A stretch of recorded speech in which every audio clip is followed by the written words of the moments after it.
بسم اللہ الرحمن الرحیم، السلام علیکم۔ میں ہوں آپ کے ساتھ اشفاق ستی۔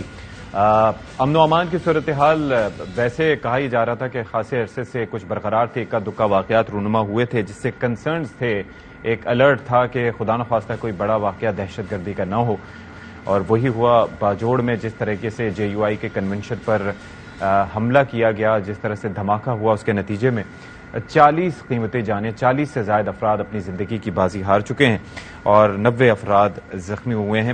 اب یہ جو ایک بیسکلی ایک ویو ہوتی ہے دہشت گردی کی، اور ظاہر ہے کہ آثار دکھائی دینا شروع ہو جاتے ہیں کہ کس وجہ سے یہ ہو رہا ہے، تو اس کے ظاہر ہے کہ پس منظر میں کیا کوششیں ہو رہی ہیں، ملک کو کس طرح سے ڈیسٹیبلائز کیا جا رہا ہے، اور ایسے میں ہمارا ری ایکشن کیا ہونا چاہیے، اور کیا یہ سلسلہ یہاں پر جا کے رک جائے گا، کیونکہ آگے ظاہر ہے کہ الیکشنز ہوں گے، لازمی طور پر ہوں گے، اور اس سال ہی ہوں گے اگر آئین و قانون کے مطابق چیزیں چلیں، تو اس صورت میں انتخابی مہم کو کیا کسی نوعیت کے خطرات درپیش ہوں گے؟ یہ سوال اب ظاہر ایسا ہے کہ جس کا جواب ہم لینا چاہیں گے، لیکن یہ جو دہشت گردی کا واقعہ ہے اس کے اوپر ہمیں یکسوئی کی ضرورت ہے، اور ایک ہو کر ہمیں اس افریت کا مقابلہ کرنا ہوگا، اور جو قانون نافذ کرنے والے ادارے ہیں، ہماری سیکیورٹی ایجنسیز ہیں، ان کے ساتھ رہ کے ان کے ہاتھ مضبوط کرنا ہوں گے، کیونکہ بڑی مشکل سے پاکستان کے طول و عرض میں امن و امان قائم ہوا تھا، اور دوبارہ ہم نہیں چاہتے کہ وہ دشمن کی سازشوں کا ہم شکار ہو جائیں اور ہمارا ملک جو ہے وہ افراتفری کا شکار ہو۔ ایک تو صورتحال یہ، اس کے اوپر بھی ہم بات کریں گے، ظاہر ہے کہ یہ آیا ایسا کیوں ہو رہا ہے۔ اس سے پہلے ماضی میں ہم یہ دیکھتے رہے کہ ایک اے این پی کو جس طریقے سے نشانہ بنایا جاتا رہا، ان کی لیڈرشپ کو جس طرح سے نشانہ بنایا جاتا رہا، وہ اپنی جگہ تھا، لیکن اب رائٹ ونگ پارٹیز کو جس طرح سے نشانہ بنایا جا رہا ہے، تو اس کی وجہ کیا ہو سکتی ہے، کون سا نیا فیکٹر سامنے ہے؟ اچھا، دوسرا معاملہ ہے جی معیشت کا۔ تو معیشت کے حوالے سے ظاہر ہے کہ سب کا فوکس، سب کی سوچ اس وقت یہ ہے کہ معیشت کو بہتر ہونا چاہیے، اور ظاہر ہے کہ جو ایکسپرٹس ہیں اس حوالے سے وہ اپنی رائے کا اظہار کرتے رہتے ہیں۔ شبر زیدی صاحب بھی انہیں ایکسپرٹس میں سے ایک ہیں جو کہ چیئرمین ایف بی آر رہے، اور اپنے ٹینیور کے دوران جو مختصر وقت انہوں نے ایف بی آر کے چیئرمین کے طور پر گزارا، اس میں ان کی کوشش رہی، جس طرح سے وہ بتاتے ہیں کہ جو ٹیکس نیٹ ہے اس کو بڑھایا جائے، اور کس طریقے سے جو لوگ پاکستان کی معیشت میں جن کا حصہ زیادہ ہے وہ زیادہ ٹیکس دیں، نہ کہ یہ کہ صرف تنخواہ دار طبقہ جس کی آپس میں کوئی ظاہر ہے کوئی تنظیم نہیں ہے، کوئی آپس میں کوئی اتحاد نہیں ہے، تو جب بھی کوئی بوجھ آئے تو وہ جا کے تنخواہ دار طبقے کے اوپر ڈال دیا جائے۔ باقی ایگریکلچر لابی ہو گئی، پھر ریٹیل سیکٹر ہو گیا، باقی سارے کے سارے اس چیز سے محفوظ رہیں اور بچے رہیں۔ تو ان کی جو گفتگو تھی اس کے اوپر ظاہر ہے کہ کافی انہوں نے باتیں کی تحریک انصاف کی حکومت کے حوالے سے، جو اس دوران ان کی ڈسکشنز ہوئیں کہ کس طریقے سے مختلف لوگ ان تک پہنچ جاتے تھے اور مختلف لوگ ان کو پریشرائز کرنے کی کوشش کرتے تھے، اور ظاہر ہے کہ اس کی وجہ سے ان کو بھی پیچھے ہٹنا پڑا، اور تحریک انصاف کے چیئرمین جو کہ اس وقت وزیر اعظم تھے ان کو بھی پیچھے ہٹنا پڑا۔ تو اس پر ذرا بات کر لیتے ہیں، اور اس پر ظاہر ہے کہ انہوں نے جب بات کی تو اس کو پھر اس کا سیاق و سباق کس طرح سے لیا گیا، کیا اس پر جواب سامنے آئے۔ تو اسد عمر صاحب گفتگو کی ان کی بات کے جواب میں، تو وہ کیا فرمایا انہوں نے، وہ پہلے آپ کو ذرا دکھا دیتے ہیں۔ خان صاحب آپ کو فون کر کے کہتے ہیں کہ کیا ہم ڈیفالٹ ہونے والے ہیں، آپ کہتے ہیں کہ میرا خیال تھا آپ کو پتا ہوگا، یہ ہوئی ہے فون کال؟ شبر زیدی کے ساتھ معذرت سے میرے پاس اور کوئی الفاظ نہیں ہے اس کو بتانے کے لیے، بالکل ایسی کوئی چیز نہیں ہوئی، میرے پاس ایسی نہ کوئی فون کال آئی۔ جب کوئی ڈیفالٹ کا خطرہ ہی نہیں ہے تو میں کیوں بولوں گا؟ اور $8.7 ارب کے ہمارے پاس ذخائر موجود ہیں، آئی ایم ایف کے ساتھ ڈیل ہماری فائنل ہو چکی ہے، کیوں میں کہوں گا کہ ڈیفالٹ ہونے والا ہے؟ اچھا جی، کیوں میں کہوں گا کہ ہم ڈیفالٹ ہونے والے؟ ایک تو یہ چیز فون کال کے حوالے سے، دوسرا یہ ہے کہ اسد عمر صاحب نے ایک اور سوال کے جواب میں، جبکہ مولانا فضل الرحمان کے دھرنے کے حوالے سے شبر زیدی صاحب نے جو گفتگو کی تھی اس کے اوپر انہوں نے اپنا نقطہ نظر دیا کہ وہ جو چیئرمین تحریک انصاف تھے وہ خوفزدہ نہیں تھے، حالانکہ اس وقت یہ بیان دیا گیا تھا، اس وقت یہ کہا گیا تھا شبر زیدی صاحب کے مطابق ان کی جانب سے کہ ابھی اس چیز سے تھوڑا پیچھے ہٹ جاتے ہیں، کیونکہ ظاہر ہے کہ اگر یہ شٹر ڈاؤن والا سلسلہ ہو گیا اور اگر زیادہ ان کو ٹیکس دینے کا کہا گیا ریٹیلرز کو، جہاں پر ایک میٹنگ ہوئی تھی، تو پھر یہ معاملات جو ہیں وہ پھر سنبھالے شاید نہ جائیں۔ تو اس پر اسد عمر صاحب نے کیا فرمایا وہ آپ کو ذرا دکھاتے ہیں۔ شبر زیدی جو ہے وہ سیاست دان نہیں ہے، تو کیونکہ وہ ٹیکنوکریٹ ہے، میں ٹیکنیکل جواب دے رہا ہوں کہ جو انہوں نے دعویٰ کیا ہے ہماری حکومت کے پہلے سال کے بارے میں اور ہماری حکومت جب ختم ہوئی تھی، وہ دونوں دعوے جو ہیں وہ حقیقت کی بنیاد پہ، ٹیکنیکل ڈیٹیلز کی بنیاد پہ کوئی جواز نہیں۔ اور چھوٹا سا کلپ آپ کو ایک اور دکھا دیتے ہیں جس میں اسد عمر صاحب کہتے ہیں کہ جی وزیر اعظم آفس سے کبھی کوئی کال نہیں آئی, کبھی کوئی پریشرائز نہیں کیا گیا, کبھی ٹوبیکو انڈسٹری کے حوالے سے بھی انہوں نے کچھ گفتگو کی. آپ کو ذرا وہ بھی دکھا دیتے ہیں. 3 ایگزامپلز کوٹ کی انہوں نے. ایک تو وہ جو ٹوبیکو مافیا والی بات کی کہ آپ لوگ کے ایم پی ایز آ گئے, پھر وہ جو زرعی ٹیکس کے اوپر انہوں نے کہا کہ شاہ محمود قریشی صاحب کے ساتھ ایم این ایز آ گئے. پھر تیسرا انہوں نے یہ اس حوالے سے کہا کہ جب ریئل اسٹیٹ پہ ٹیکس لگنا شروع ہوا تو وہاں سے بھی کالز آ گئی. یہ سارے سیاسی فیصلے تھے, پھر ان کو ٹیکسز نہ لگانے کے نا. اگر صرف وہ یہ لے کر آئے تھے ایک ڈیلیگیشن کو اور انہوں نے کہا کہ جی ان کا مدعا بھی سن لیں اور ہمیں تو لگتا ہے کہ ان کی بات کے اندر وزن ہے, تو یہ کوئی اس میں کوئی بہت انوکھی بات نہیں ہے. کیا وزیر اعظم کی طرف سے پریشر آیا شبر کے ایف بی آر چیئرمین بننے سے پہلے کچھ دن پہلے تک میں وزیر خزانہ 8 مہینے کے اندر کبھی ایک دفعہ بھی ایسا نہیں ہوا کہ وزیر اعظم نے مجھے فون کر کے یا میٹنگ میں بلا کے یا کسی طریقے سے بھی سیاسی دباؤ ڈالا ہو کہ یہ کام مت کرو. ٹوبیکو کے اوپر ہم نے ٹیکس بڑھایا تھا, ٹوبیکو کی انڈسٹری والے اس وقت بھی آئے تھے, ہم نے تو ٹوبیکو کا ٹیکس بڑھایا تھا, اسی عمران خان کے وزیر اعظم ہوتے ہوئے بڑھایا تھا. تو میں نے تو نہیں دیکھا کہ وزیر اعظم نے خاص طور پہ تمباکو کی انڈسٹری کو پروٹیکٹ کرنے کے لیے یہ کہا ہو کہ ٹیکس نہ بڑھاؤ. اچھا جی, تو آپ نے یہ گفتگو سن لی. یہ صرف اسد عمر صاحب کی نہیں ہے, اس سے ہٹ کے اگر ہم بات کریں تو حماد اظہر صاحب کا اس کے اوپر ریئیکشن سامنے آیا, اسد قیصر صاحب کا ریئیکشن سامنے آیا, اور کافی الزامات جو ہیں شبر زیدی صاحب پر لگائے جا رہے ہیں. تو اس پر ذرا بات کر لیتے ہیں. سابق چیئرمین ایف بی آر ہمارے ساتھ اس وقت موجود ہیں. بہت شکریہ شبر زیدی صاحب فار بینگ ود اس.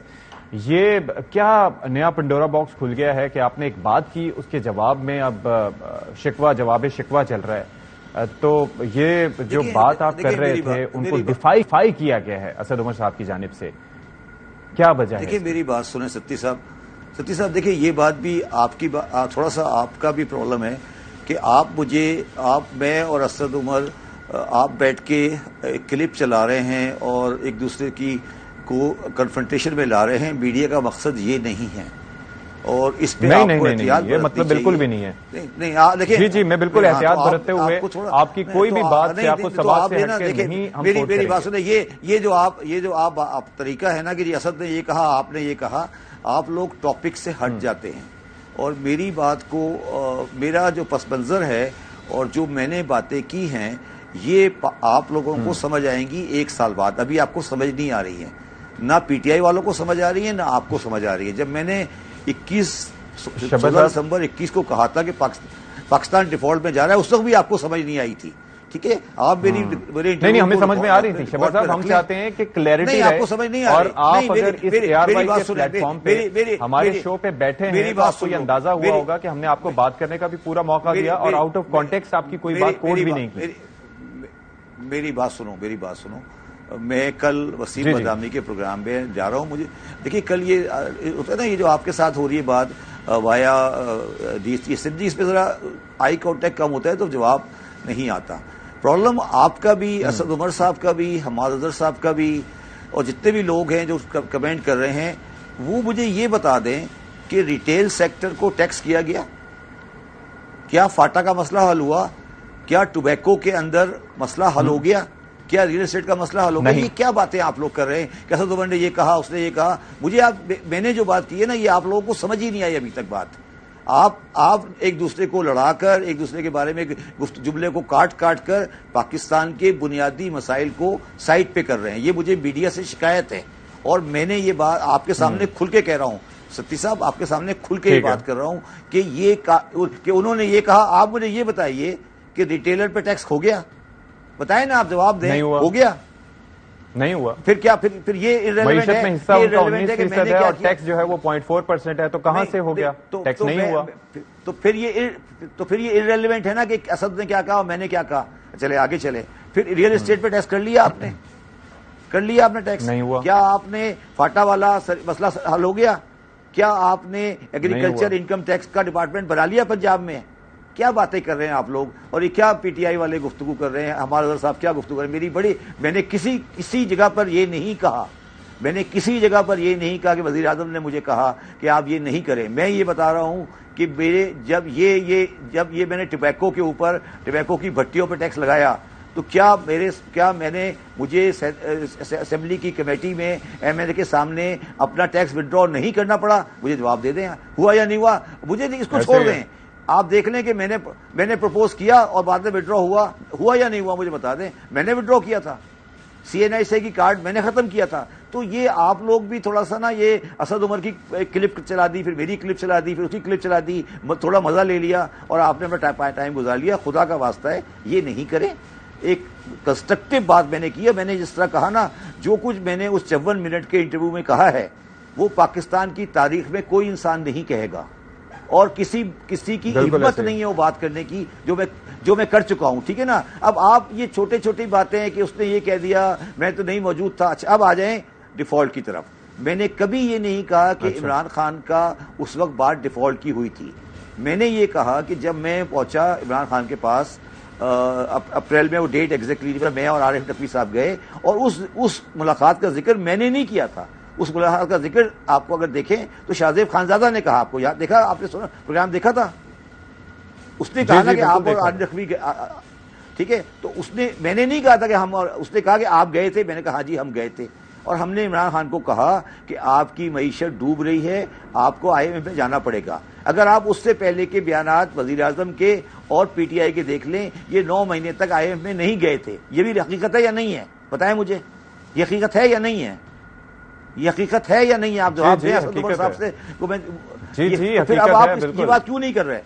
تو یہ آپ نہیں, یہ آپ فیکٹ کیوں نہیں بتا رہے پبلک کو؟ شبر صاحب دیکھیں بات سنیں, یہاں پر بیٹھ کے ایسا نہیں ہو سکتا. آپ کو لینے کا لائن پر مقصد یہی ہے کہ ہم آپ کا سمجھیں اور آپ کی بات سنیں. میرا سوال اس میں یہ ہے, میرا سوال اس میں یہ ہے, اور میری بات سنیے گا. نہیں میرا سوال ایک سن لیں. اب میں اس بات کو ڈیفالٹ کو کمپلیٹ کر دیں مجھے. پھر میں نے اس پروگرام میں یہ کہا کہ میں نے کہا عمران صاحب آپ کی گورنمنٹ کی فائنینشیل پوزیشن اچھی نہیں ہے. تو انہوں نے کہا نہیں یہ پوزیشن نہیں ہے, اچھی ہے. میں نے کہا سر میں آپ کو 2 دن بعد بتاؤں گا چارٹ میں. اور عارف دوبارہ گئے, ہم نے ان کو چارٹ دکھائے. انہوں نے فون کیا کہ یار یہ پوزیشن آ رہی ہے. تو اس نے کہا, تو عمران نے کہا کہ وہ کہہ رہے ہیں کہ ہاں جی آپ کو پتا ہونا چاہیے تھا کہ پوزیشن اچھی نہیں ہے. میں نے اس سے زیادہ بات نہیں کی. اب آ جائیں ڈیفالٹ پر. میں نے عمران خان کی گورنمنٹ کے دوران میں 16 دسمبر 2021 کو کہا کہ یہ ملک ڈیفالٹ کی طرف جا رہا ہے. ٹھیک ہے, کہا, پبلک میں ریکارڈ ہے, کوئی ڈکی چھپی بات نہیں ہے. کیا 30 جون 2023 کو ملک ڈیفالٹ کی طرف نہیں پہنچ گیا تھا؟ کیا نہیں پہنچا تھا؟ ارسپیکٹو گورنمنٹ کس کی تھی. تو پاکستان کی معیشت ڈیفالٹ کی طرف جا رہی تھی. چاہے وہ یہ آپ لوگوں کا یہاں پہ میں آپ سے شکایت ہے ستی صاحب آپ لوگوں سے, یہ ارریلیونٹ بات ہے کہ گورنمنٹ عمران خان کی تھی یا شہباز شریف کی تھی. پاکستان کی اکنومی جب میں نے 16 دسمبر 2021 کو کہا تھا ڈیفالٹ کی طرف جا رہی ہے, تو مجھے پتا تھا, چاہے آپ فرشتہ ہی بٹھا دیں یہ نیچے جا رہی تھی. تو یہ بات آپ لوگوں کو بتائیں نا کہ میں نے یہ نہیں کہہ رہا ڈیفالٹ کی طرف جا رہی تھی. میں یہ کہہ رہا تھا کہ کوئی بھی گورنمنٹ ہو, کوئی بھی بیٹھا ہو, یہ ڈیفالٹ ہونا ہی ہونا تھا. اور یہ جس طرح سے پھر آپ نے جا کے IMF کے ہاتھ پہ جوڑے ہیں, اور جس طرح آپ یہ نکال کے لائے ہیں ابھی فار دا ٹائم بینگ آپ نے گولی کھا لی ہے. تو مجھے بتائیں کہ میری کون سی بات غلط ہے؟ میرا پرابلم صرف یہ ہے کہ میں وہ بات تھوڑا پہلے کہہ دیتا ہوں جو لوگوں کو بعد میں سمجھ آتی ہے بس. اور یہ اسد عمر صاحب کل میری بات مان لیں گے, یہ بتا دوں میں آپ. تو میں نے زندگی میں کبھی آپ میری کسی بات کو کنٹینٹ بتائیں کہ میں نے کوئی بات کی ہو اور وہ غلط ثابت ہوئی ہو. میں نے ہزاروں انٹرویو دیے ہیں, ہزاروں. شبر صاحب اس وقت بیسک ایشو کیا ہے کسی بھی جماعت کا؟ اگر فرض کریں حکومت میں, آپ نے کہا کہ اس وقت تحریک انصاف میں نے اس پروگرام میں بھی کہا تھا. سن لیں میری بات. سر میں سوال بھی مجھے کرنے تھے نا بیچ میں آپ کی گفتگو سن چکا ہوں, لیکن میں ایک سوال کر لوں پھر آپ اس پہ جواب دے دیجیے گا. آپ نے اپنے ٹویٹ میں بھی یہ تذکرہ کیا, کیونکہ ظاہر ہے کہ پروگرام آگاہی کرنا ضروری ہوتا ہے. آپ نے یہ کہا کہ بیسک مسئلہ مینڈیٹ کا تھا, کہ وہ جو کرنا چاہتے تھے وہ مینڈیٹ نہ ہونے کی وجہ سے انہیں اتنا مینڈیٹ نہیں ملا, انہیں بڑا مینڈیٹ نہیں ملا, اس لیے میں نے رستے اپنے ان سے جدا کر لیے. تو یہ جب تک گارنٹی نہیں ہوگی, کوئی بھرپور مینڈیٹ کے ساتھ کوئی حکومت نہیں آتی, اس کا مطلب ہے اس ملک کے مسائل حل نہیں ہو سکتے. بالکل 2 چیزیں بالکل صحیح ہے. عمران خان کی گورنمنٹ چینج کے لیے آئی تھی. میں یہاں بالکل غیر جانبداری سے بتائیں کہ پاکستانی معاشرے میں اس 4.5 سال میں تبدیلی آئی تھی. مجھے بالکل غیر جانبداری, پولیس میں, کورٹ میں, دفتر میں کوئی ہم تبدیلی کر سکے تھے. میں بھی اس کا حصہ ہوں, ناکامی کا حصہ ہوں. FBR کی کرپشن میں کوئی تبدیلی آئی تھی, ہم نے بھی کمپرومائز کر لیا نا اسٹیٹس کے اس سے. میں یہی تو کہہ رہا ہوں کہ ہمیں بھی کمپرومائز کرنا پڑا. میں تو عمران خان کا حصہ بن کے کہہ رہا ہوں یار, میں تھوڑی کہہ رہا ہوں کہ میں تو عمران خان کا حصہ تھا. میں یہ کہہ رہا ہوں کہ ہمارے پاس مینڈیٹ نہیں تھا. ہم نے پرائم منسٹر کی شکلیں دیکھی ہیں نا یار, کہ وہ کتنا پریشان ہوتا تھا. تو ہمارے پاس مینڈیٹ نہیں تھا, اور آج بھی پاکستان میں کسی کے پاس مینڈیٹ نہیں ہوگا. اور مینڈیٹ کے ساتھ اسٹیبلمنٹ کی سپورٹ نہیں ہوگی. اور آخری بات دیکھیے, میں نے کل بھی پروگرام میں بات کی تھی, وہ آپ لوگ مس کر دیتے ہیں.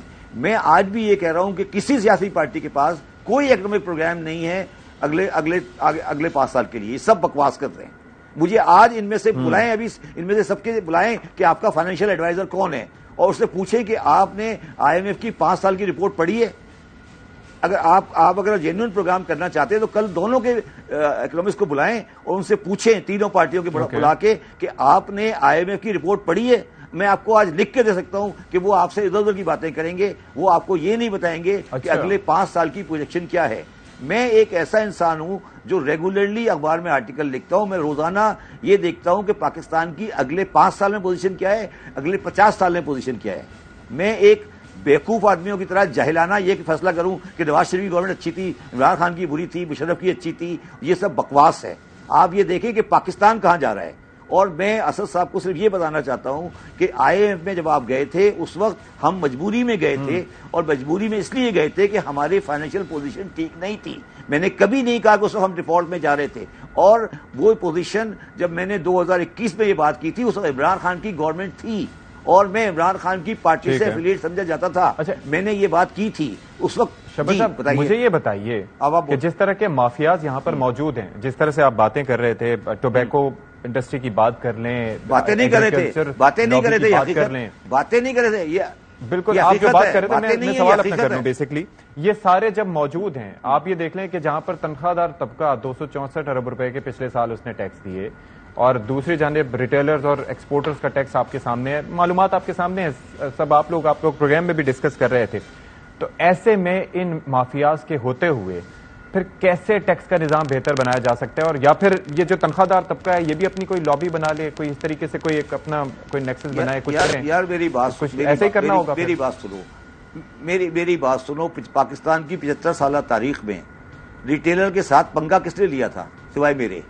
ریٹیلر نے میرے ساتھ فزیکل بدتمیزی کی, میرے ساتھ مار پیٹ کی گورنر ہاؤس میں. میں پاگل تھا. مجھے اب کیا کہتا ہے مفتاح اسماعیل؟ پوچھے نا مفتاح اسماعیل نے کل ٹی وی پہ کیا کہا ہے کہ شبر صاحب ریٹیل کے بارے میں ٹھیک کہتے تھے. آئے نا, ہمت کریں نا, آپ میڈیا پہ بیٹھے اور لوگ آئے نا سڑک پہ آ کے بتائیں. میں نے ریکارڈ پہ کہا نا کہ لالو کھیت کا ٹیکس لاہور سے زیادہ ہے. آئے نا کوئی مائیکا لال سامنے مجھے ڈینائی کرے کہ میں غلط کہہ رہا ہوں. آپ یہ کیوں نہیں کہتے کہ لاہور سے زیادہ ہے کا ٹیکس؟ پھر یہ بات کی نا میں نے, ہمت ہے میرے تو میں نے کی ہے نا. آپ کی ہمت ہے کہنے کی؟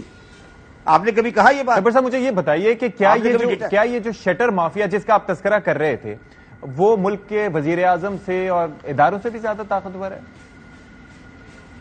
نہیں تو آپ کو نہیں اندازہ؟ آپ کر کے میں آپ سے جاننا چاہ رہا ہوں نا, because you are the economist. نہیں تو میں تو جو کہہ چکا ہوں, جو میں نے آپ کے سامنے کہہ تو دیا. اور کیا کہہ دیا؟ جس میٹنگ کا ذکر کیا وہ کہاں ہوئی تھی؟ آپ کے سامنے تھی نا, میٹنگ کا ذکر ہوا تھا نا. آپ انٹرویو کو دوبارہ سنیں نا, وہ میٹنگ کہاں ہوئی تھی؟ وہ میٹنگ کہاں ہوئی تھی؟ سنیں کیوں ہوئی تھی؟ کیوں ہوئی تھی بتائیں نا مجھے ذرا. اسی لیے کہ ٹیکس نہیں دے رہے تھے, ٹیکس کے معاملات میں 100 روپے پہ. نہیں تو عسکری ادارے کا کیا تھا؟ 50 عسکری بھائی مجھے بتا دو, عسکری تعلق ہے. میں صرف یہ عرض کر رہا ہوں بھائی, میں یہی آپ سے جاننا چاہ رہا ہوں نا. ظاہر ہے کہ آپ میری معلومات میں اضافہ کریں. میرے سے جاننے کی ضرورت نہیں ہے کہ کل کو آپ سے ٹویسٹ کر کے آپ نہیں لوگوں سے ٹویسٹ کر کے چلائیں. ارے بھائی نہیں کریں گے, آپ فکر نہ کریں, آپ بتائیے نہیں کریں گے ٹویٹ. ایسا کچھ بھی نہیں. مجھے کوئی ضرورت نہیں ہے, مجھے کوئی ضرورت نہیں ہے آپ کو کلیریفیکیشن دینے کی, نہ آپ کو ضرورت ہے مجھے کلیریفیکیشن دینے کی. یہ لائیو شو ہے, یہ ریکارڈڈ شو نہیں ہے. شبر زیدی صاحب آپ بات کر سکتے ہیں اور وہ عوام تک جائے گی براہ راست. دیکھیں میری بات عوام تک شاہزیب خانزادہ کے انٹرویو میں پہنچ چکی ہے.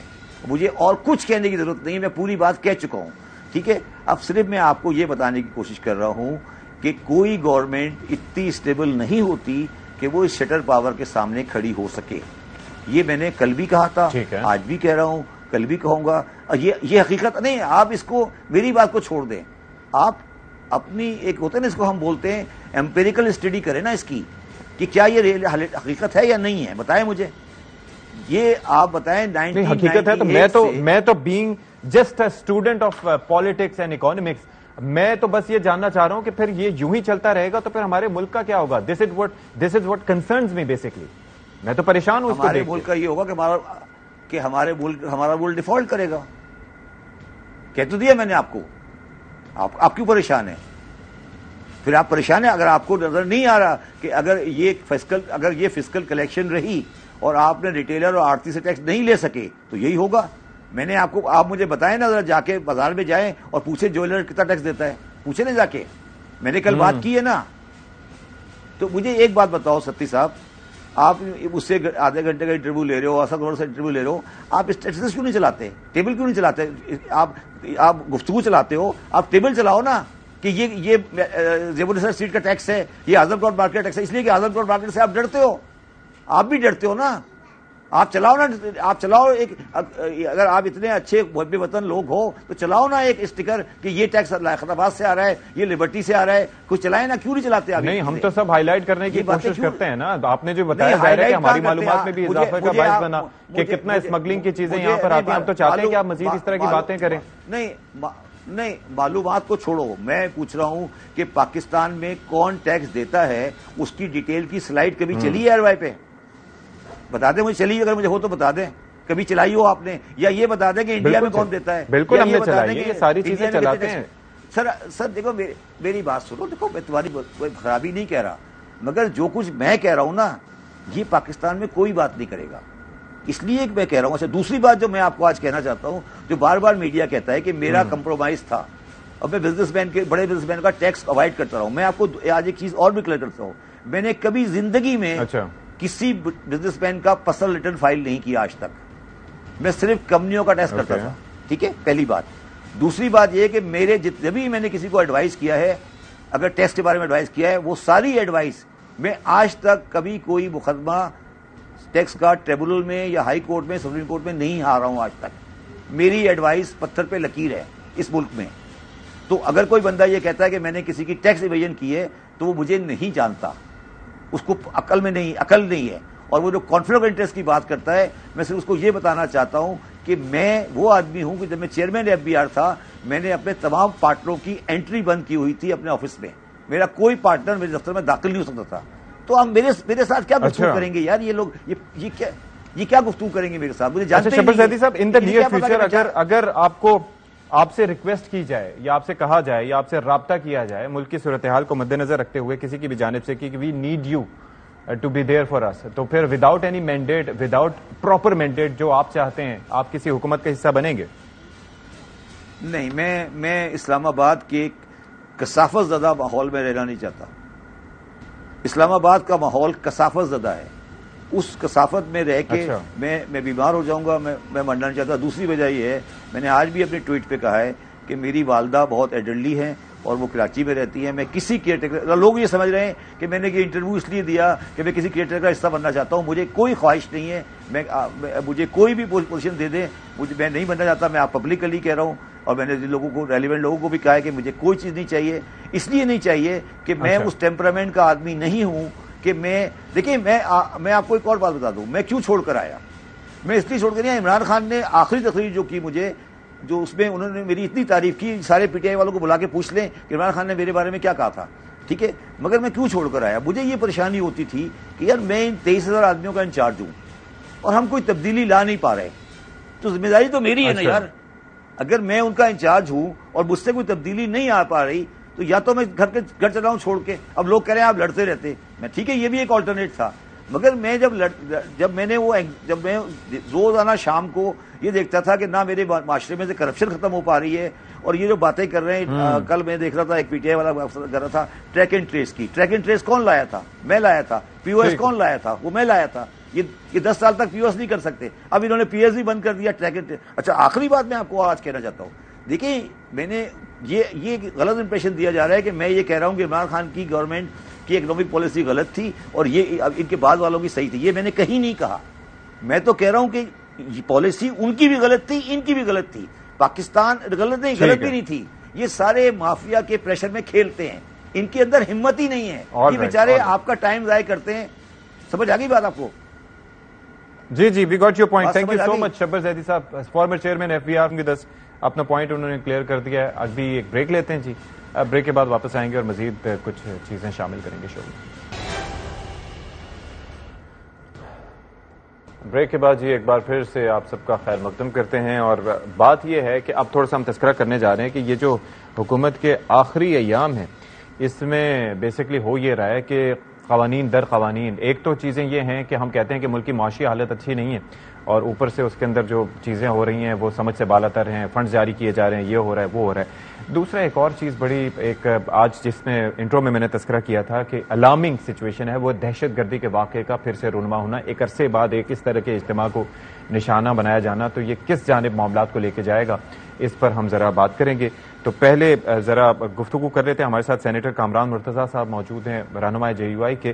بہت شکریہ سر، آپ نے ہمارے لیے وقت نکالا. اور اس کے ساتھ ساتھ سینیٹر ڈاکٹر ہمایوں محمد ہمارے ساتھ موجود ہیں، تحریک انصاف کے رہنما، ان سے بھی ہم گفتگو کریں گے. تو سینیٹر صاحب، ہمایوں صاحب، بلکہ آپ یہ فرمائیے گا کہ یہ کیا وجہ ہے کہ ہم دہشت گردی کے عفریت کو شکست دے چکے تھے، ہمارا ملک خاصا محفوظ تصور کرنے لگا تھا. یعنی کہ ایک وہ وقت تھا جب ہر روز آئے روز دھماکوں کی آوازیں گونجا کرتی تھیں، انسانی جانوں کا ضیاع ہوتا تھا. ایک وقت آیا کہ وہ سلسلہ تھم گیا. یہ دوبارہ یہ سلسلہ کیوں شروع ہوا؟ بسم اللہ الرحمن الرحیم. دیکھیں جی، یہ جو آپ نے سوال پوچھا یہ بڑا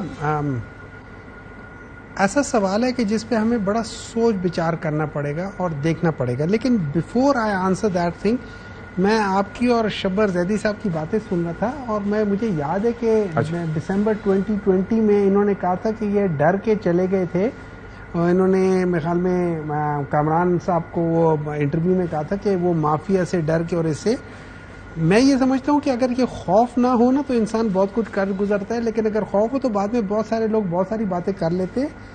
You don't really have to be a finance person if you understand certain dynamics اور آپ کے پاس اچھی ٹیم ہو، آپ اچھے ڈیسیجنز لے سکتے ہیں. اور اس وقت انہوں نے کہا تھا کہ عمران خان از آن دا رائٹ پاتھ، صرف یہ کہ مافیا کے ڈر کی وجہ سے میں چھوڑ کے جا رہا ہوں. بٹ اینی وے، اب دیکھیں بات یہ ہے کہ جب یہ ساری چیزیں ہو رہی ہیں تو ہمیں دیکھنا پڑے گا کہ آج سے لیٹس سے فرام 2018 سے لے کے 2022 تک ہم نے کوئی بام بلاسٹ نہیں دیکھے، ہم نے کچھ نہیں دیکھا. تو وہ کیا وجوہات تھیں کہ اس وقت ساری چیزیں ٹھیک جا رہی تھی اور پچھلے 1-1.5 سال میں یہ حالات خراب ہونے شروع ہو گئے؟ ان کی کوئی نہ کوئی تو وجوہات ہوں گی. اس میں یہ ہوگا کہ either we have not handled this very delicate issue properly. ٹھیک ہے، بعض دفعہ یہ ہو جاتا ہے کہ ہم لوگ اگر ہم اوور آل دیکھا جائے دنیا میں، تو دنیا میں جہاں جہاں ٹیررزم تھا یا جہاں جہاں اس طرح کے اسپلنٹر گروپس تھے یا جو بھی تھا، وہاں پہ جو جنرل اپروچ ہوئی ہے، چاہے آپ تامل ٹائیگرز دیکھ لیں، آپ وہ جو آئرش ریپبلک آرمی دیکھ لیں، آپ اس کے علاوہ منیلا میں دیکھ لیں، آپ باقی جگہوں پہ کر لیں، وہاں پہ کہیں نہ کہیں نیگوسیشنز ہوتی تھی، کچھ نیگوسیشنز ہوتی تھی، کچھ ان کے ساتھ دیکھا جاتا تھا. And you would differentiate between them. اس میں ہر جگہ پہ آپ کے چینل میں، ہمارے پارٹی میں، ہر جگہ پہ there are always 2 extremes, and then جو بیل کرو ہوتا ہے اس میں ایک ایکسٹریم ایک طرف ہوتی ہے 10%، ایک ایکسٹریم دوسری طرف ہوتی ہے 10%، اور آپ کا 80% مڈل میں ہوتا ہے جو آپ کا بیل کرو ہوتا ہے. تو آپ اس لحاظ سے اپنی اسٹریٹجیز بناتے ہوتے ہو اور ان کو ایڈریس کرتے ہو. لیکن اگر آپ ہر ایک کو ایک ہی لاٹھی سے کرنا شروع کر دو گے تو بعض جگہوں پہ آپ کے ڈیسیجن میکنگ غلط ہونی شروع ہو جائے گی، and that can cost dearly in the long run. So ہمیں اس میں دیکھنا پڑے گا، سوچنا پڑے گا کہ ویئر ڈڈ وی گو رانگ. اور اس کے لیے ہمیں بہت ساری، ہمیں جو ہمارے آئیز اینڈ ایئرز ہے، جو ہماری ایجنسیز ہیں، ان کی فیڈ بیک کا ہونا بہت ضروری ہے. جو ہمارے ڈیسیجن میکر ہیں، جو پولیٹیکل ڈیسیجن میکرز ہیں، ہمارے ان کا فیڈ بیک ہونا ضروری ہے کہ کیا ہو رہا ہے کیا نہیں ہو رہا. اس کے بعد ہی آپ کو پتہ فیڈ بیک ہونا، ان کو سرکمسٹینسز کا پتہ ہونا اور حالات کو ڈیل کرنے کا طریقہ کس طریقے سے کرنا چاہیے. ظاہر ہے اس حوالے سے بھی اپنی رائے دینا ان کا بھی ضروری ہے، کیونکہ پالیسی میکرز کا بڑا اہم کردار ہوتا ہے. کامران صاحب، آپ کا نقطہ نظر اس حوالے سے کیا ہے؟ کیونکہ کوئی بھی واقعہ یوں نہیں ہوتا کہ جی اگر 2018 سے 2022 تک نہیں ہوا تو اس کا مطلب یہ ہے کہ اس کی پلاننگ یا کچھ اس حوالے سے تیاریاں جاری نہ ہوں. اس طرح کے ایشوز، اور خاص طور پر ہم نے پولیس لائن پہ دیکھا، پھر اور انسیڈنٹس درمیان میں 1-2 ہوئے تھے جہاں پر ہمارے جوانوں کو جس طرح سے نشانہ بنایا گیا تھا. ابھی یہ جو واقعہ ہے جس طریقے سے JUI کو نشانہ بنایا گیا، سب سے پہلے تو اس کی جتنی مذمت کی جائے کم ہے، اور ظاہر ہے کہ آپ کا بڑا نقصان ہوا. یہ کیوں اس طرف یہ اب سچویشن جا رہی ہے دوبارہ سے؟ دیکھیے JUI پہ یہ ایسا نہیں ہے کہ ان آئسولیشن ہے. اس سے پہلے بھی مسلسل جو ہے JUI سے تعلق رکھنے والے علماء جو ہے ان کو شہید کیا جا رہا ہے. یہ گزشتہ جو ہے سال 1.5 سال کا اگر آپ ریکارڈ اٹھائیں تو سب سے زیادہ جو لوگ شہید ہوئے ہیں وہ شاید ہمارے ہیں. اب یہ نہیں کہا جا سکتا کہ وہ صرف اس سال 1.5 سال میں اگر یہ بات کہی جائے تو پھر ایسا بھی ہے اس میں کہ ایک اور ورژن آتا ہے, ایک اور چیز ڈیبیٹ ہوتی ہے. اس کو صرف جو ہے نا یہ انٹلیکچوئل لیول پہ لیجئے کہ کچھ پارٹیوں کو نشانہ بنایا جاتا ہے اور کچھ پارٹیوں کو نشانہ نہیں بنایا جاتا. تو اگر اس کو انٹلیکچوئل لیول پہ آپ ایگزامن کریں گے تو پھر جو ہے نا پھر اور صورتحال الارمنگ ہو جاتی ہے. آپ دیکھیے مولانا پہ جو ہے نا کئی دفعہ جو ہے خودکش دھماکے ہوئے ہیں, کوئٹہ میں ہوا, دوسری جگہوں پہ ہوئے ہیں, علماء پہ ہو رہا ہے. آج جو ہے اس میں 50 سے زیادہ شہادتوں کی اس وقت اطلاعات ہیں اور 150-200 لوگ سخت زخمی ہیں. تو یہ معاملات جو ہے اس طرح سے ہیں, اس کو دیکھا جانا چاہیے. حکومتوں کی یہ ذمہ داری ہوتی ہے بنیادی طور پہ, مگر اس کے ساتھ ساتھ معاشروں کی اور پولیٹیکل پارٹیز کی بھی ذمہ داری ہوتی ہے. پولیٹیکل پارٹیز کے میں حوالے سے جو ہے احتیاط سے ہر لفظ استعمال کر رہا ہوں, مگر یہ بات بہرحال جو ہے نا شدت سے محسوس کی جا رہی ہے کہ کچھ پولیٹیکل پارٹیز کو نشانہ بنایا جاتا ہے اور کچھ کو نشانہ نہیں بنایا جاتا. اس کے پیچھے وجہ جاننے کی کوشش بھی ضرور ہونی چاہیے. اوکے, تو آپ نے اس حوالے سے کچھ تحقیق کی کہ وجہ کیا ہو سکتی ہے, کس بنیاد پر اس طریقے سے, اگر let's say we talk about your party, تو اس کو اس مومنٹ پہ نشانہ بنایا جا رہا ہے؟ دیکھیے اس وقت تو آگے الیکشن ہے اور الیکشن میں کسی کو نشانہ بنانا اس کی وجہ جو ہے وہ یہ ہو سکتی ہے کہ اس کی لیڈرشپ جو ہے وہ نہیں نکلے گی کمپین پہ یا نکل نہیں سکے گی, یا اس طرح سے موومنٹ میں اس کی رکاوٹ پیدا کر دی گئی. اسی طرح ورکرز کی موومنٹ میں رکاوٹ پیدا کر دی گئی کہ جب پتہ ہوگا کہ اس طرح سے جو ہے نا جلسوں میں اس طرح کے دھماکے ہو سکتے ہیں, اس طرح کے مسائل آ سکتے ہیں, تو وہ آزادی سے کام نہیں کر پائیں گے. اور اگر کسی کا ایک ہاتھ باندھ دیا جائے کسی الیکشن میں اور کچھ لوگوں کے ہاتھ کھلے ہوں تو پھر اس کا جو ہے فرق یقیناً جو ہے وہ الیکشن کے نتائج پہ پڑتا ہے. مولانا ویسے اپنا جو ہے دورہ جو ہے مختصر کر کے شاید آج شام میں پہنچ رہے ہیں, اور پھر وہ جب آ جاتے ہیں تو پھر پالیسی اسٹیٹمنٹ آ جائے گا اس میں. ٹھیک ہے جی, اب ذرا ڈسکشن کو آگے بڑھاتے ہیں. بیسکلی جس طرح سے میں نے شروع میں تذکرہ تھا کہ حکومت کے آخری ایام ہے اور اس میں قانون سازی کا ایک بازار سا لگ گیا ہے. ایک تو توشہ خانے کے انضباط اور مینجمنٹ کا بل وہ تو منظور کر لیا گیا. اچھا, اس کے تحت یہ ہے کہ توشہ خانے میں تحائف جمع نہ کرانے پر 5 گنا جرمانہ ہوگا, ایٹسٹرا ایٹسٹرا جو چیزیں. اچھا, ایک اور جو چیز تھی, چیئرمین سینٹ کے زیر صدارت ہونے والے اس اجلاس میں پرتشدد اور انتہا پسندی روک تھام کا بل پیش کیا گیا, اور جس پر متعدد سیاسی جماعتوں کی جانب سے مخالفت سامنے آنے پر چیئرمین سینٹ نے اس بل کو ڈراپ کر دیا. اچھا, انٹرسٹنگ پوائنٹ کیا ہے کہ اس مجوزہ بل کے مطابق پرتشدد تنظیم کو الیکشن میں حصہ لینے کی اجازت نہیں ہوگی اور 50 لاکھ روپے جرمانہ ہوگا, تنظیم تحلیل کر دی جائے گی. یہ ساری چیزیں, اس پر جو سینیٹرز تھے انہوں نے کافی اس پر اعتراض اٹھائے اور چیئرمین صاحب کو یہ ڈراپ کرنا پڑا. تو عرفان صدیقی صاحب, ہمایوں محمد صاحب, کامران مرتضیٰ صاحب, یہ دونوں تو ہمارے ساتھ موجود ہیں, طاہر بزنجو صاحب, عبدالغفور حیدری اور مشتاق احمد صاحب, ان سب نے اس وقت کیا رائے دی یہ ذرا آپ کو دکھا دیتے ہیں.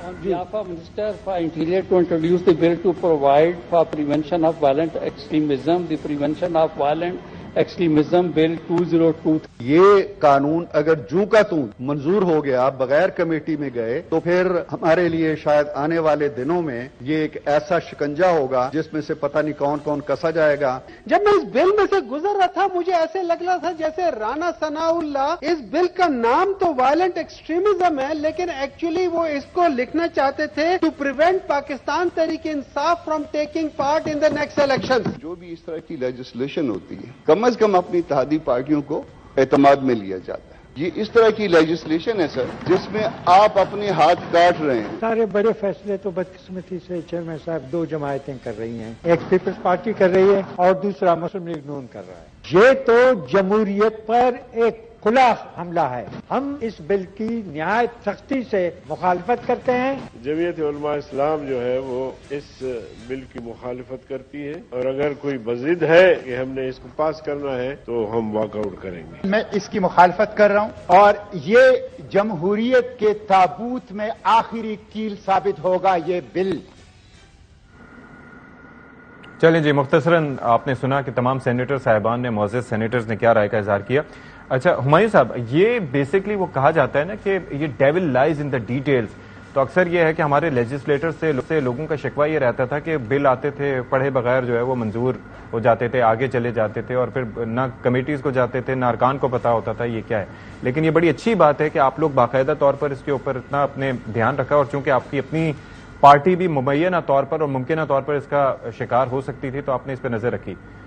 کون لایا اس بل کو بیسکلی؟ دیکھیں یہ چیز بڑی عجیب بات ہے. مطلب اگر آپ اس وقت کی ریالٹی دیکھیں تو ایک طرف اپوزیشن میں ایکچولی پاکستان تحریک انصاف ہی ہے اور کوئی نہیں ہے, باقی سارے مطلب چند ایک لوگ جو بیٹھے ہوئے ہیں, باپ بیٹھے ہوئے ہیں, لیکن وہ ایکچولی وہ ہمیشہ ہر اس میں وہ حکومت کے ساتھ ووٹ دیتے ہوتے ہیں یا ان کے ساتھ کھڑے ہوتے ہیں. اب دیکھ لیں حکومت کی پارٹیز میں کون ہے, پاکستان پیپلز پارٹی, ان کو اعتراض ہے, پاکستان مسلم لیگ نون, ان کو اس پہ اعتراض ہے, JUI ان کو ان پہ اعتراض ہے, باقی جو ہیں ان کو بھی ان پہ اعتراض ہے. تو سوال پیدا ہوتا ہے کہ یہ بل پھر یہ لوگ لے کر کیوں آئے. یہ بل میری نظر میں جب میں نے اس کو پڑھ رہا تھا اور ساری چیزیں, اب I am not a liar تو مجھے ذرا ٹائم لگتا ہے, لیکن جب میں شروع میں ڈیفینیشنز پڑھ رہا تھا اور جب میں اس کے آگے تھوڑا بہت جا کے دیکھ رہا تھا, مجھے ایسا لگ رہا تھا کہ جیسے رانا ثناء اللہ جو بھی ٹی وی پہ باتیں کر رہے ہوتے ہیں نا کہ یا ہم رہیں گے یا آپ رہیں گے اور اس قسم کی باتیں, اور جیسے یہ سارے کے سارے لوگ کہہ رہے ہوتے کہ جی یہ لوگ ایک دہشت گرد تنظیم ہے اور فلانا ہے فلانا ہے. تو مجھے ایسے لگ رہا تھا کہ جیسے یہ لوگ ایکچولی پاکستان تحریک انصاف کو کیوں وہاں پہ ان کو یہ پکڑنا چاہتے ہیں. انہوں نے جتنے کیسز بنائے ہوئے ہیں کپتان کے اوپر, ان میں سے ایک کیس بھی سالڈ نہیں ہے, سب کے اندر ان کو پتہ ہے کہ انہوں نے غلط بنائے ہوئے ہیں. اب یہ کسی نہ کسی طریقے سے ان کو چاہیے کہ یہ بلے کا نشان بیلٹ پہ نہ آنے دیں. میں آپ کو یہ بات بتا دوں, میں نے ابھی آج ہی ایک فورم پہ ایک وہ دیکھا ہوا ہے, یہ سوابا وہ ہے کیا کہہ سکتے ہیں, ایک سروے ہے, اس میں ایک بندہ کہہ رہا تھا کہ اگر بیلٹ باکس میں بلے کا نشان نہ ہوا تو میں بلے کا نشان بنا کے اس پہ مور ماروں گا. وہاں پہ 90% کے پی میں تو 80 to 90% لوگ جو ہے نا وہ تو پی ٹی آئی کی طرف ہیں. یہ تو آپ کو سالڈ بات ہے. پنجاب میں بھی یہی حالت ہے. ہاں سندھ میں آپ, میں سمجھتا ہوں اس وقت ہمیں کوئی ایسی چیز نظر نہیں آ رہی, لیکن جب الیکشنز آئیں گے تو اس کا ڈائنامکس فرق ہو جائیں گی, وہ چیزیں بدل جائیں گی. تو ان لوگوں نے سب نے مل کے کرنا ہے, لیکن اس قسم کے جب آپ لاز بنانا شروع کرتے ہیں تو ایک دفعہ وہ بن گیا تو پھر اس کو مطلب آپ اس فرینکنسٹائن کو قابو میں نہیں کر سکیں گے. So when you are making such laws, you need to understand کہ اس کو کمیٹی میں سارے لوگ بیٹھ کے ایک دن دو دن نہیں, یہ نہ ہو کہ آج اس پہ بیٹھو کل تک کر لو, نہیں, اس کو 4 ہفتے 6 ہفتے دے. لیکن مجھے سمجھ نہیں آتی اس کی اس ٹائمنگ کے ساتھ اس بل کی ضرورت کیا تھی, مطلب ایسا کیا ہو رہا تھا کہ اس بل کی ضرورت تھی. کامران صاحب سے بھی ذرا ڈسکس کر لیتے ہیں کہ ضرورت کیا تھی, کیوں تھی. وہ ظاہر ہے کہ میں اتنا ادبی ذوق تو نہیں رکھتا کامران صاحب, لیکن وہ شعر کا دوسرا حصہ تھا کہ چراغ سب کے بجھیں گے ہوا کسی کی نہیں. تو یہ ریئلائزیشن بیسکلی کہ یہ that can be used against any party in the future, یہ کتنی امپورٹنٹ ہے سیاسی جماعتوں کے لیے اس وقت. دیکھیے یہ ہمارا مسئلہ نہیں ہے, ہمارا مسئلہ اور ہے. ہمارا مسئلہ دستور ہے. دستور اگر افینڈ ہو رہا ہے تو ہم جو ہے اس میں اس کو ایکسیپٹ نہیں کرتے, اس کو ڈائجسٹ نہیں کرتے. اگر کہیں پہ مذہب جو ہے وہ افینڈ ہو رہا ہے تو ہم اس کو بھی ایکسیپٹ نہیں کرتے. یہ دستور کے پیرامیٹر پہ جو ہے سب سے پہلی بات تو یہ ہے کہ اگر ہم اتحادی ہیں تو ہم کو آپس میں اکٹھے بیٹھ کے کوئی لیجسلیشن پہ, جتنی بھی لیجسلیشن آپ لائے ہیں یہ بہت سارے دنوں کے اندر, ان کے اوپر بیٹھ کے کسی نہ کسی نتیجے پہ پہنچنا چاہیے تھا. ہمیں آپس میں ڈیبیٹ پہلے کرنا چاہیے تھا, پھر وہ ہاؤسز میں اس ہاؤس میں آتی یا دوسرے ہاؤس میں آتی. تو یہ اس بات کو تو رسپونڈ کرنا چاہیے گورنمنٹل جو بڑی پارٹیاں ہیں کہ کیا اس میں کہیں پہ ڈیبیٹ ہوئی ہے یا کہیں ہماری طرف سے کوئی ایسا, باقی نہ صرف اس بل میں باقی دوسرے بلوں میں بھی کوئی دوست بیٹھے ہیں کہیں پہ بانسوائے کے الیکشنز ایکٹ کے جس میں 230 جو ہے نا اگین جو ہے ڈسپیوٹڈ تھی, اس میں بھی نہیں بیٹھے تھے. تو یہ ایک پہلی بات, اصول کی بات یہ ہے کہ اگر ہم اتحادی ہیں تو بھلے چھوٹے اتحادی ہوں مگر اس میں ہمارا اتنا شیئر تو بنتا ہے کہ ہم بیٹھ کے اپنا ان پٹ دیں. دوسری بات یہ ہے کہ کوئی چیز جو اگر کانسٹیٹیوشن کو افینڈ کرتی ہے تو اس کو ڈائجسٹ نہیں کیا جا سکتا. وہ بھلے میرے خلاف ہو, بھلے آپ کے خلاف ہو, سینیٹر بھلے وہ الیکشن کا ڈیلے کیوں نہ ہو, اس کو اگر ہم نے نہیں، الیکشن کا ڈیلے جو ہے وہ اگر آپ کا پرانا ڈیلے ہے تو پھر 1 سال میں جو ہے نا وہ ریکارڈ جو قائم کیا گیا وہ 3 سال کا وہ ہے، 3 اسمبلیاں توڑنے کا ریکارڈ قائم کیا گیا، دنیا کی کسی جمہوریتوں میں نہیں ہوا. اور یہاں پہ بھی جو ہے نا وہ ہم ان کے کسی اگر کوئی ڈیلے ہوتا ہے تو اس کی شریک نہیں ہے. یہاں پہ ہم اپنا مدت پوری کر کے اپنا وقت پورا کر کے وہ جا رہے ہیں. وہاں پہ ہم اپنے آرگومنٹس لے کے آئے تھے، وہ کانسٹیٹیوشن کے مطابق تھے، بھلے اگر اس کو سپریم کورٹ اٹینڈ ہی نہ کرے. اوکے اچھا، ایک چیز یہ آپ کا جواب اس پہ لے کے میں پھر جاؤں گا ہمایوں صاحب کی طرف. یہ آپ سے 1-1.5 ہفتے پہلے جب ہماری بات ہوئی تھی تو آپ کو یاد ہے کہ پہلی میٹنگ ہوئی تھی اس وقت زرداری صاحب کی، اور ہم نے یہ دیکھا تھا نواز شریف صاحب سے، اور اس وقت یہ کنسرن سامنے آئے تھے کہ جی نگراں سیٹ اپ کے حوالے سے اعتماد میں لیا جانا چاہیے مولانا صاحب کو بھی. دوسری ملاقات بھی ہو گئی، تو کیا اب آپ کی جو تمام جو شکوے گلے تھے وہ دور ہو گئے؟ اس بار جو ڈسکشنز ہوئی ہیں وہ اعتماد میں لے کے ہوئی ہیں؟ جو بھی آگے بڑھ رہا ہے سلسلہ، جو بھی نام دیے جا رہے ہیں، اس میں آپ کی جوابات کو اعتماد میں لیا گیا؟ دیکھیے کم از کم میرے علم میں نہیں ہے. اس میں جو پہلے جو میرا علم میں تھا اور اس وقت جو نا ہم نے گلہ شکوہ دیا تھا، اس کے بعد پی ایم جو ہے انہوں نے ملاقات کی تھی مولانا صاحب سے. پھر مولانا صاحب سے ملاقات کے بعد آگے کیا میکنزم بنا ہے کم از کم جو ہے نا میرے علم میں یا باقی جماعت کے اور دوستوں کے علم میں بھی شاید ابھی تک نہیں ہے، یا ہماری طرف سے کوئی کمیٹی فارم نہیں ہوئی ہے. یہ باقی میں اس کو پازیٹیو میں یا نیگیٹو میں جو ہے نا اس کا کوئی رسپانس نہیں دے سکتا ہوں. تو دونوں سائڈ سے 5 نام دیے گئے ہیں، ان کا تذکرہ ہو رہا ہے. ظاہر ہے کہ ہم بھی جاننا چاہ رہے تھے کہ وہ نام کیا ہو سکتے ہیں ممکنہ طور پر. تو کوئی آپ سے شیئر کی گئی ہے فہرست؟ نہیں، میں کہہ رہا ہوں کہ میں اس پورے اس میں کنورسیشن کا شریک نہیں ہوں. ویسے تو 17 نام اور بھی جو نا گردش کر رہے ہیں بازار میں، تو اور اگر اس کو اور بڑا کر دیں اس لسٹ کو تو پھر جس میں وزراء بھی شامل ہیں تو تقریباً 400 سے زیادہ نام ہیں. تو اب وہ پتہ نہیں جینون ہے، اللہ بہتر جان.